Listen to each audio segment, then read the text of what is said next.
नमस्कार। आज हम वैदिक ज्योतिष के एक बहुत ही दिलचस्प और सच कहूं तो जरूरी हिस्से की बात करने वाले हैं। एक ऐसा हिस्सा जो सीधा सीधा हमारी इनकम, हमारी एम्बिशंस और हमारी सोशल लाइफ से जुड़ा हुआ है। जी हाँ, हम बात कर रहे हैं कुंडली के 11वें घर की। इसे लाभ भाव भी कहते हैं, यानी फायदे का घर।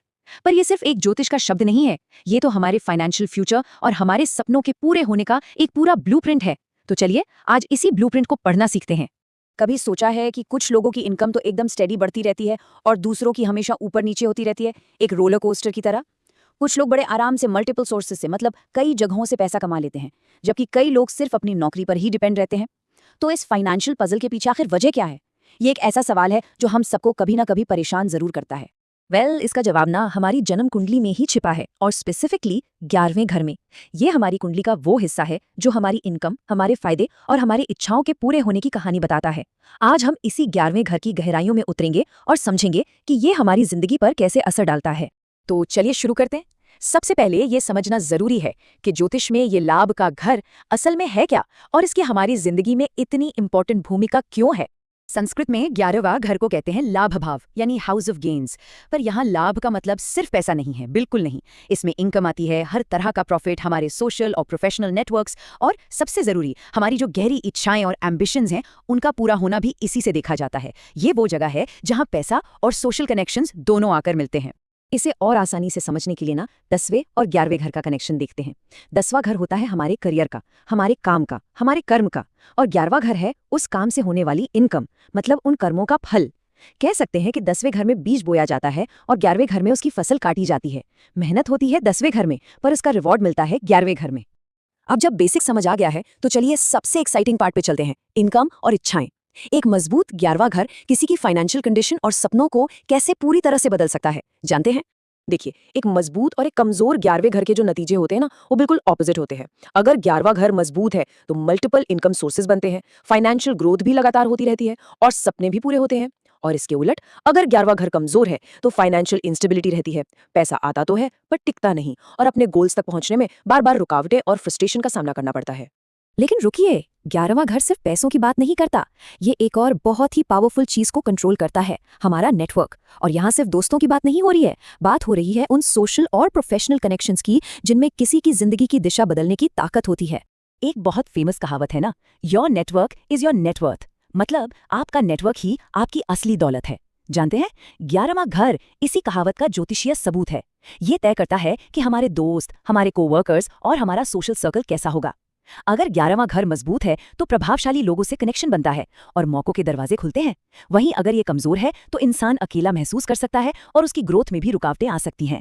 तो अब हम 11वें घर की फाउंडेशन को समझ चुके हैं।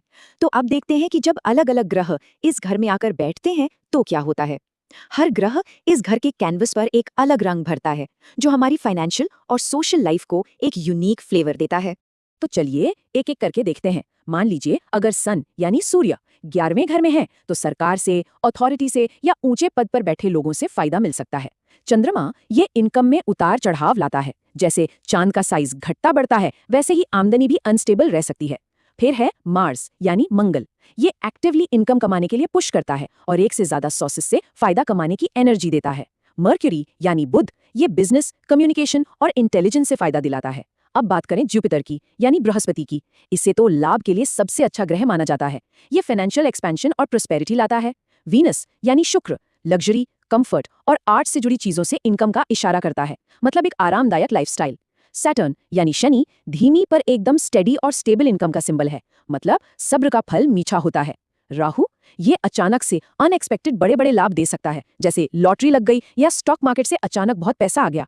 और आखिर में केतु, ये पैसे के लिए एक तरह का डिटैचमेंट, एक वैराग्य का भाव देता है, मतलब इंसान पैसा कमाने के बाद भी उससे ज्यादा जुड़ा हुआ महसूस नहीं करता।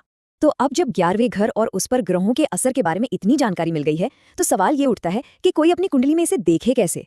चलिए मैं आपको एक सिंपल 5 स्टेप गाइड देता हूँ।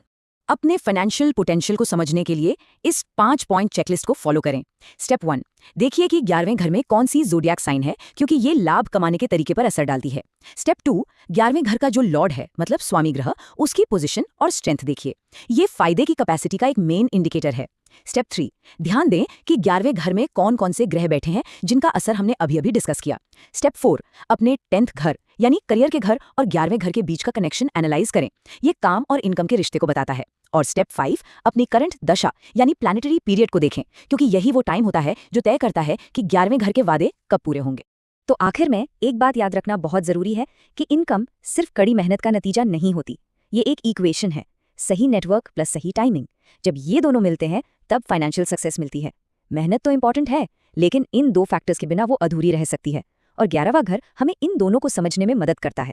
तो आज की इस पूरी बातचीत के बाद कुछ सवाल हैं जिन पर सोचना बनता है। क्या इनकम स्टेबल है?